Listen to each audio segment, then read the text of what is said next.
عسير ayaa lagu soo waramayaa asna inuu gaaray magaalada Muqdisho ee xarunta wadanka Soomaaliya waxaana halkaasi si weyn ugu soo dhaweeyay taageerayaasha madaxweynaha oo halkaasi hor ugu soo sugnaa wariyaheena magaalada Muqdisho Nasraken ayaa warbixinta ka soo dirtay magaalada Muqdisho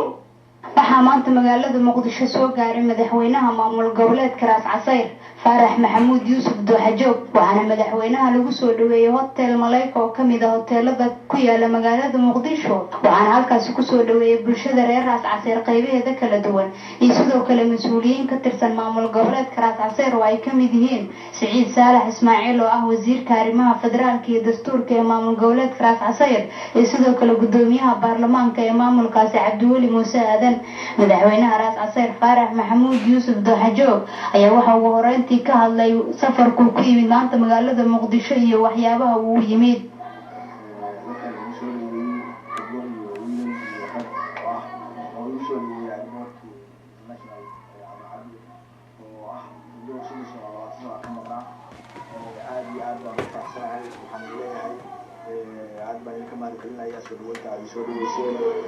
waxaan ka soo baxay dalkan gobolka Raas Casayr waxaan soo maray Asia waxaan Yurub oo waxaan London waxaan soo maray East Africa oo halkaas shirada kaga soo qaybgalay intaas waxaan ku soo maray inaan ka dhaadhacsiiyo ummadda Soomaaliyeed iyo international community gaba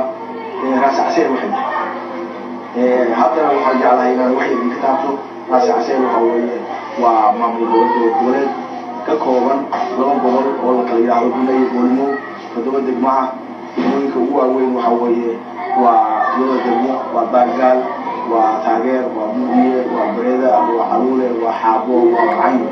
madaxweynaha maamul goboleedka Raas Casayr Faarax Maxamuud Yuusuf waxa uu sidoo kale ka hadlay arrinta xasaasiga ah ee ka taagan dalka Soomaaliya oo ah dastuur sameynta dalka Soomaaliya iyo waxa uu ka qabo maamulkiisa waxa uu ku jawaabay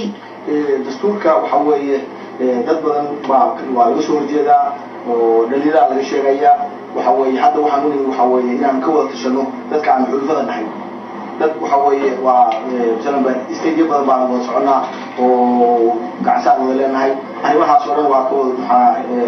siyaasadda ka wada hadlaynaa dabadna waxaan ka soo saaraynaa